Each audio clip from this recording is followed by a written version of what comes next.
Welcome to Weissenborn study number 21. I'm Terry Ewell. This is a very challenging study in many aspects. Rhythmically, the study is difficult for students to perform. Take, for instance, the first measure. This is best mastered with eighth note subdivisions. You must subdivide the dotted quarter note in order to perform it accurately. Notice how I arrange my marks for eighth notes. The longer marks indicate beats, and the shorter marks indicate the middle of beats. I find that this helps me better keep track of the rhythm. The turn in measure 3 of the first line is another place that needs to be subdivided. I will first tongue the eighth notes and then play it as written.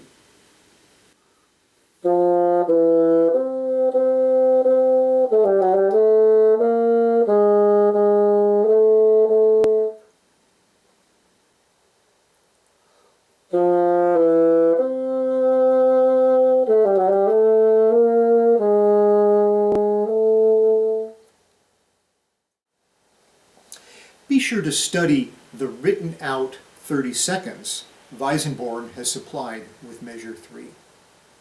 Weissenborn does not provide written notations for the turns in line 2, the last measure. I play this as a 16th, triplet 30 seconds, and 2 16ths.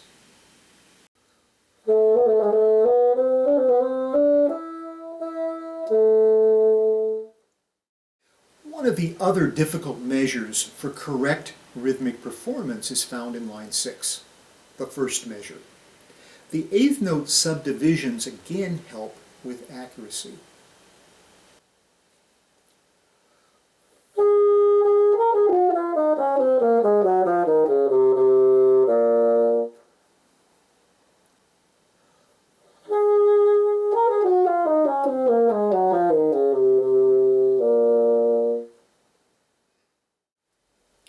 Once the notes are mastered, however, there's still much more practice to be done. Weissenborn marks the beginning Cantabile and the recapitulation con Espressione. Thus the music needs to be sung and with expression. This is best done by feeling quarter note beats and moving the music towards musical goals and relaxing the music after those goals are reached. Please consider my discussion in Bassoon Digital Professor number 100 about how motion is made in music. I will be discussing more completely how to practice trills in study number 37. However, here in line 2, measure 1, consider how to create a long trill that is musically shaped by increasing in speed. Don't play it in a totally metronomic fashion like this.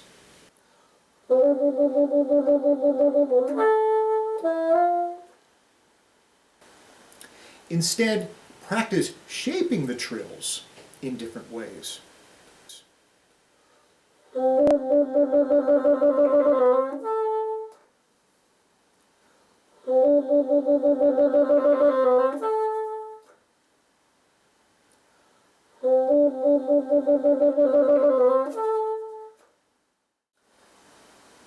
Last of all, I use the alternate fingerings for G-flat 2 and A-flat 2 in line 6.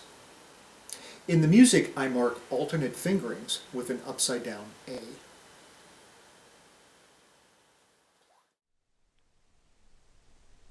Let's look at some of the fingerings for trills and mordents in this study.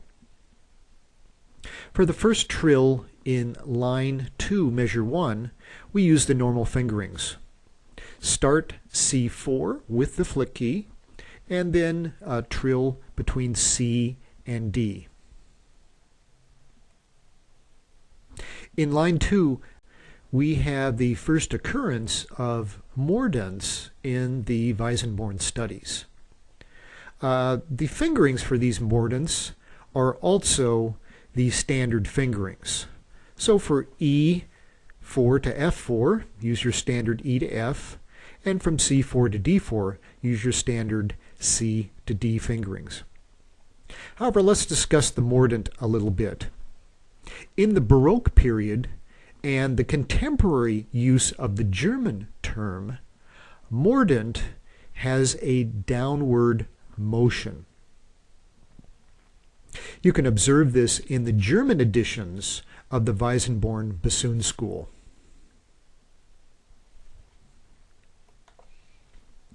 However, in the English language, the term mordent means an upward motion. The Germans call this a short trill or prall triller. This can be confusing for English speakers because mordent in English is an upward motion, whereas in the Baroque period and contemporary German usage, it's downward. Mordents are played at differing speed. You can see in the upper example there are triplet sixteenths, and in the bottom example there are even faster notes.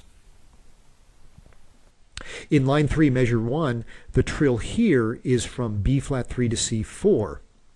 This is a trill that needs to be made by moving the ring finger in the left hand. And in line 6, measure 3, we have a trill from C to D flat. You have two choices here. The one I favor is the first one, trilling the D key and the C sharp key. This, however, can be a little more awkward. The second choice is to use the C sharp trill key that's on the instrument.